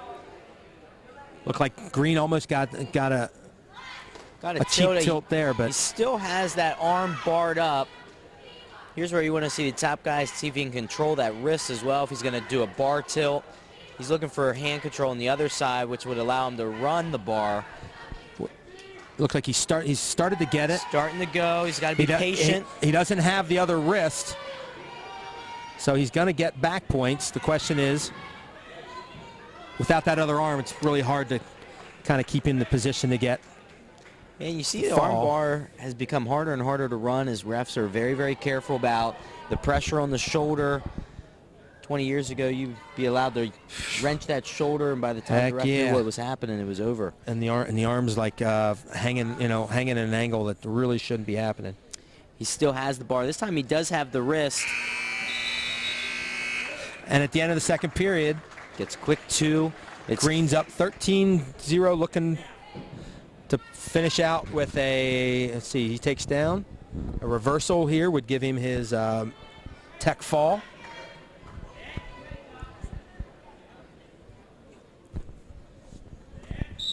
And we start the third period of the 182-pound match. 1, not 2 if you're McCollum. McCollum put himself in trouble now here. Now the question is, does he stay off? And he's going to stay off his back, give up the reversal, and the tech fall is going to go to Green. 16 seconds into the third period, a 15-0 decision, making the score 35-17. Dallastown trying to close the gap here a little bit. Dallastown sends out their best wrestler, Bryce Shields. Bryce Shields, who older brother was a state qualifier for the Wildcats and sitting a few rows in front of us here. Now, Bryce must have been hogging the food at the dinner table, because he is definitely much bigger. I was thinking the same thing. It's like he's significantly bigger than his brother, because his brother, I think, stayed around the 126, 132. Yeah. I think he got as high as maybe 45. Nice shot here on the left leg and his quick finish. And he works his way up. He's got a 2-point lead with 10 seconds in. Looks like he has some homework he needs to get to. And now he's got the 2-on-1. He doesn't have it yet. Now he couldn't quite break the plane there. If he keeps it, a lot of times you roll through and it gets tighter the second and third time you roll through. And obviously he looks like feels he's got a big advantage. You just have to kind of make sure the kid doesn't rush through too many things. Yeah. Or possibly get a large lead and do something silly like cram the kid's head into the ground and get DQ'd, which I think that happened to you, did it not? It may have one time. It may have one time. Gets a quick 2 here. So it's a 4-0 lead for Shields again. this might be one of those where he's going to build up some points, eventually catching him in a position in there. Yeah, he's got a bar here. He's going to score 3 back. And at that point, there was a matter of just trying to get your weight back, right? Yes. And he wasn't able to quite do it in that position, but he's going to take the 3 back points. He's now up 7-0, 30 seconds left. And he's going back and forth, just trapping an arm. He's going bar tilts. He's definitely making the bottom guy work and defend. Shields over the holidays took first place in the at the Governor Mifflin Holiday Classic, which is a pretty solid tournament. Bring a lot of teams up from District 1, and they get some down from District 11. And of course, District 3 is all over there. So, end of the first, 7-0. Shields with the easy lead here. Going to take down, work from that position.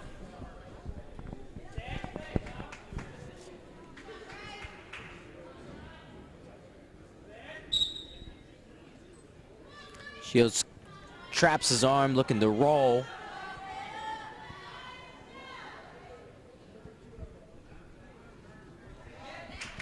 Reversal right into a Chancellor. He's got a good chance of getting the fall here if he can get his chest back.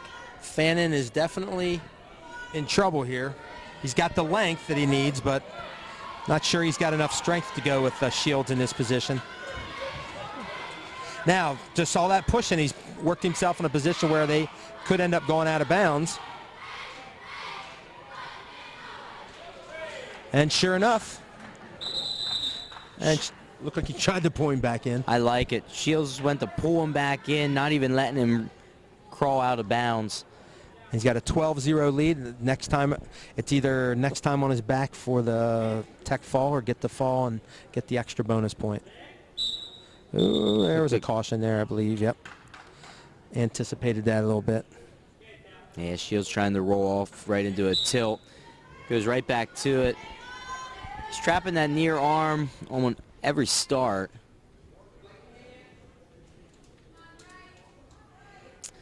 And again, we see him hooking the leg. Seems to be a common move here for our Dallastown wrestlers, hooking and riding that back leg. And once he got that, he was able to get that half in. And this is tight, and he's running this one. He's being a lot slower. I think he knows he's got to finish just this one. Yep. Looked like he probably was told just get your tech fall and move on from there. So that's a 15-0 tech fall for Shields at 195. Making it 35-22 as Bermudian and Dallastown enter the very last bout of the night.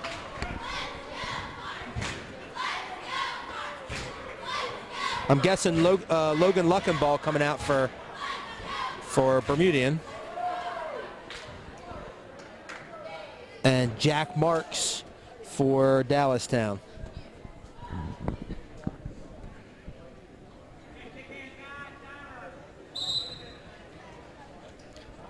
Luckenbaugh pushing forward, looking for a throw.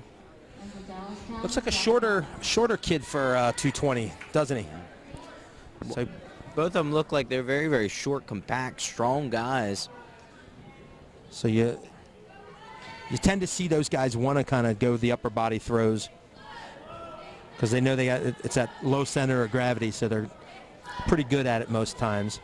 They're good at it unless they go up against a guy who gives them a height disadvantage. Right, that's always the thing. Like, you better be able to do more than just throws, because when you get those taller guys who've got the leverage on you, it's going to be real hard for you to score any kind of big throws on those kids that are a head or more taller than you.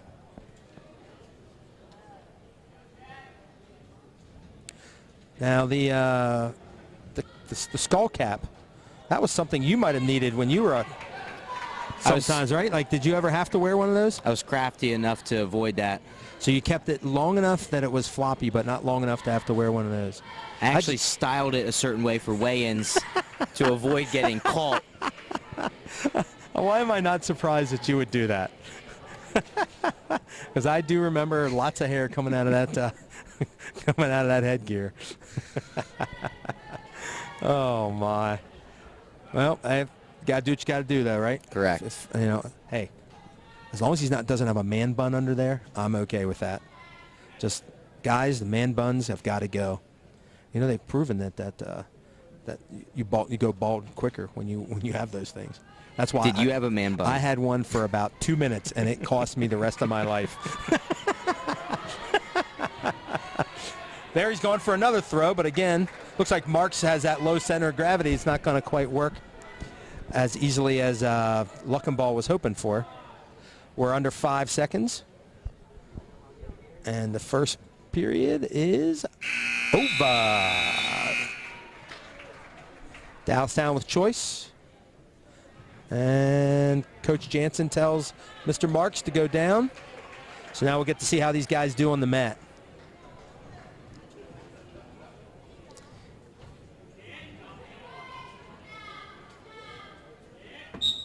That's the other thing in college I noticed. In college, they let both knees, let them in a referee's position to have both knees down. Mm-hmm. Is that something that, is there a reason why they don't allow that in high school? I'm not sure if I would want both knees down. I always liked having that back leg up and ready to drive forward. Mm-hmm. But a lot of it depends on what your style is and what you're planning on doing off the whistle. Yeah, see, that's where was going back to that Bo Nickel match. He was on both knees, but every time he started out of the referee's position, his first thing was to push forward. So he ended up weight on his knees immediately onto his toes. Yes. It was almost like he used it as a way to get his weight all on his opponent right away. So just an interesting little tidbit I've seen, slightly different at the college level.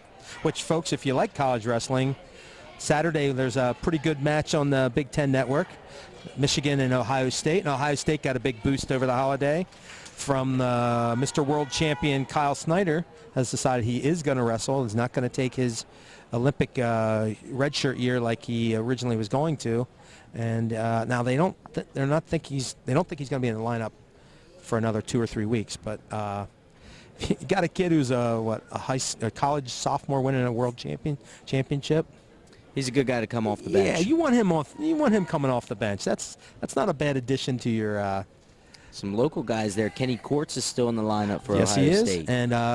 And Mr. Haynes from Solanco got a start and a big win in a dual match recently at heavyweight. So it's nice to see those guys go other places. Although, did he have to really go to OSU? Of all places, Ohio State. Ugh. Just something about the Buckeyes that makes me sick to my stomach. And I know there's Buckeye fans out there, and I don't hold that against you. Just like I don't hold you being a Lakers fan against you. So, how are your Lakers doing? The Kobe Bryant celebration tour. Yeah. We're doing very, very good. We're selling out tickets all over the U.S. It's almost tempting to go say, oh yeah, I saw Kobe once, but this really isn't Kobe. So you kind of, it's Kobe in name, but it's not Kobe in action. Luckenbaugh and Marks here just battling for position. And we're going to go to the third marking period. Third period, 1-0. Luckenbaugh is going to take down, looking for the tie point. Got off subject there for a little bit, didn't we?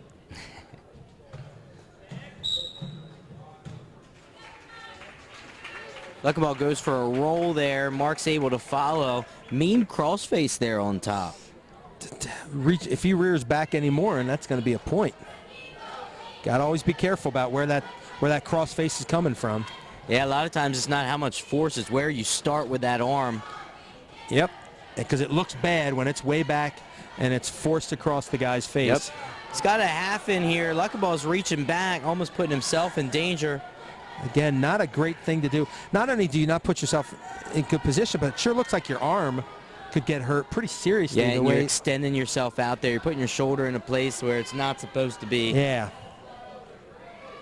Luckenbaugh's gone for a couple rolls here. Unfortunately, Marks has been very, very smart about where he's lined up on top, and he's not putting himself in danger. And there you can see him on his toes with all his weight on Luckenbaugh, trying to keep him, forcing him to carry his weight. He's driving forward. Luckenbaugh is reaching back again. If Marks jumps to the other side and throws a half, he could be in trouble. And he's looking for wrist control on that left arm. Marks is doing a great job riding, looking for something up top, making sure he's working, so there's no chance of a stall call with under 40 seconds left. He's staying busy, and Luckenbaugh gets to his feet. If Marks is smart, he'll take him out of bounds here before he gives up anything. And it looks like Luckenbaugh might just put him in that position. Luckenbaugh's got to be very mindful of the time. There's 20 seconds left. And now 19.3. Mark's doing a good job controlling him. The classic stop the first move from the bottom, right? Yes. Whatever he does first, you stop it and then force him to go to his second. As coach, I like to get the guy to jump to the other side just to give him a different look, and then you go back to that ankle. And he missed the ankle. Missed the ankle this time, but looked like he's able to get his arm around his waist. But he's got the separation, I think. And there it is. And we're going neutral. 9.5 seconds left in the match. That's a tough ride. Man, you feel bad for Marks. He does so many good things there. Then he needs to trap the ankle. He misses the ankle coming up, and it was downhill from there. And it looks like we're going to have our third overtime match of the bout, or bout of the match. Considering I think we went last year, I think we did 5 or 6 matches on webcasts, and I think we only had maybe 1 or 2 overtimes the whole time. We got 3 in 1 match. We got injury time here, and the crowd does not like it. Looked like they were thinking a breather, but is that a asthma? Looked like an inhaler there for. Looked like he was signaling for one, but I'm not sure if Yeah, he has something in his left hand. Not sure if he took a shot of it or not. This has to be a rough sport. If you have asthma or. Oh yeah. Yeah, there it goes. Sports-induced asthma. How could you really be good at this sport if you have that? You definitely have to learn to deal and focus on it, I guess. And there's probably techniques that they teach you to, in any sport, to be able to work through something like that. So we're in overtime. It's 1-1. Both guys pushing into each other. Luckenbaugh's tried to go upper body a couple times here. I'm curious to see if he'll try it again in overtime. And Marks looks like he's tried that little kind of duck under a couple times, but never committed to it because he wants to stay away from the weight. 30 seconds. 30.6 to be exact. We've had the ultimate tiebreaker. We've had one decided in the sudden victory, I guess they like to call it. Good fakes. He got his man off balance. Wasn't able to capitalize on it. Now he's backing out. He dropped down to a low ankle. He got 14 seconds. He turned the wrong way there. Turned the wrong way. Just stayed on the leg. He could have finished it.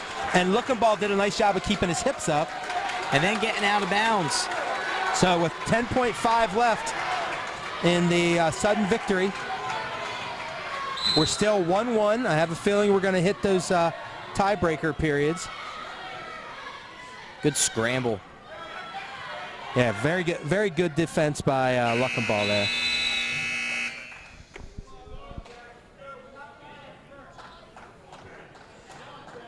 These 30-second runs, you got to be just very, very smart on bottom, knowing that the guy on top does not have to do much here. Right. The stall call is not coming. Marks gets choice, and he starts on the bottom. Would you normally take, if you had choice first period, you want to start in the bottom? I would like to start on the bottom there. Get your point first, force them to try to score. Marks keeps getting up to one leg. Marks is in trouble here, but he's able to turn him, reverses him to his back. He's going to get back points here with 8 seconds left. He's going to build a 5. He's going to have a 5-point lead going into the other 30-second mark. That looked like just exhaustion. Yeah, it looked like he was on the verge of getting put on his back and then just powered right through it. It's like who had a little bit left in him. So he gave him. Luckenbaugh figuring he's got to go for it. He's going to take top, and it's 4-1 actually, folks. Wait, it should not be 4. It should be 2 and 3. So it should be 6-1. Okay, there we go. Yep. So it's 6-1 going into the second tiebreaker. Bermudian top. Might be thinking, 1, he looks like he's a little tired. 2, Marks was able to ride him out for a large percentage of that third period. And Marks basically just says, if I grab a leg and hold on, I can waste 30 seconds and I can get out of here with a win. And that he just can't go to his back, but he's cradled up here.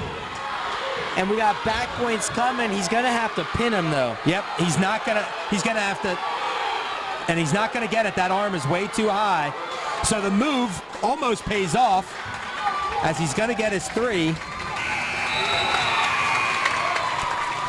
But the win is going to go to Marks in a pretty fun match there, a 6-4 Very victory. Entertaining watching 2 big guys go at it to end this dual meet. So Marks comes up with the overtime tiebreaker 6-4 victory in the 220-pound match. But the Eagles fly into Dallastown, into the Wildcat Den. I don't know if they call it the Wildcat Den, but sounds good to me. And come away with a 35-25 victory to, I think that's pretty much their last regular. Oh no, I'm sorry. They still have a non-league with the traditional Boiling Springs match. They always do that one. So, so the final score from Dallastown, 35-25, Bermudian with the victory. 24 hours, folks, is all you have to wait, and we'll be back on the line with Red Line at New Oxford, coming from the Ox. This is Tom Hunt for my partner, Brian Polishuk. Thank you very much for paying attention. Brian, you have a good evening. You too, Tom. And we'll see you very shortly.